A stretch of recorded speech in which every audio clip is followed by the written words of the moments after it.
আসসালামু আলাইকুম ওয়া রাহমাতুল্লাহি ওয়া বারাকাতুহু। আলহামদুলিল্লাহ ওয়াস সালাতু ওয়াস সালামু আলা রাসূলিল্লাহ ওয়া আলা আলিহি ওয়া আসহাবিহি ওয়া বারিক ওয়া সাল্লিম তাসলিমান কাসীরান কাসীরা।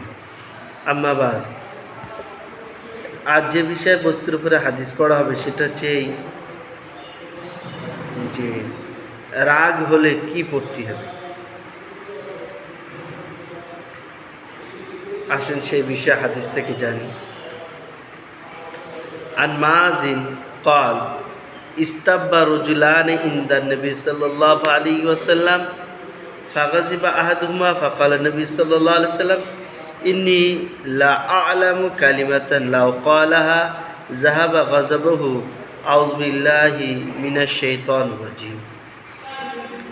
হযরত মুআজ বিন জাবাল রাদিয়াল্লাহু তাআলা আনহু বর্ণনা করছেন যে নবী করিম সাল্লাল্লাহু আলাইহি ওয়াসাল্লামের উপস্থিতিতে দুইজন মানুষের মধ্যে তর্ক বিতর্ক শুরু হয়েছে এবং একজনের এত বেশি রাগ এসে যায়,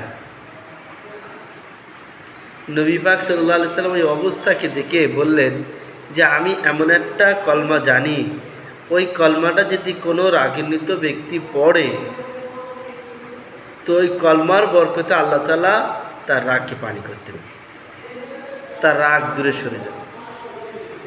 সেই কলমাটি হচ্ছে কি আউযু বিল্লাহি মিনাশ শাইতানির রাজিম।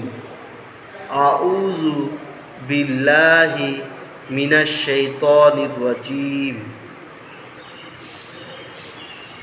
রাগের কারণে, রাগ যেহেতু শয়তান মানুষের মধ্যে কুমন্ত্রণা এবং ইন্ধন দেয়, জ্বালানি দেয়, মানুষকে সেন্টিমিটার গরম করিয়ে দেয় শয়তান। ওই জন্য আপনি যদি আউযু বিল্লাহি মিনাশ শাইতানির রাজিম বলেন তাহলে আপনার রাগ অবশ্যই চলে যাবে। অনেক মানুষ এই রাগের কারণে অনেক কিছু করে ফেলে, পরে কিছুক্ষণ পরে যখন রাগ চলে যায় তখন সে পস্তায়। নবী পাক সাল্লাল্লাহু আলাইহি সাল্লাম বলেছেন, যদি কারো রাগ এসে যায় সে যদি দাঁড়িয়ে থাকে সে যেন বসে যায়। নফস কন্ট্রোল করার পদ্ধতি বলে দিয়েছে যে কারোর যদি রাগ এসে যায় সে দাঁড়িয়ে আছে সে যেন বসে যায়। বসে যদি রাগ কন্ট্রোল হয়ে যায় তাহলে ভালো, নাহলে যেন সে শুয়ে পড়ে। শুয়ে পড়েও যদি রাগ না যায় তাহলে যেন সে অজু করে।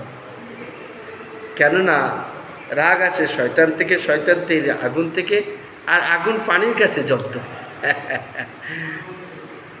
ওই জন্যই আমরা যদি আমাদের নবী মুহাম্মদ রাসূলুল্লাহ সাল্লাল্লাহু আলাইহি সাল্লামের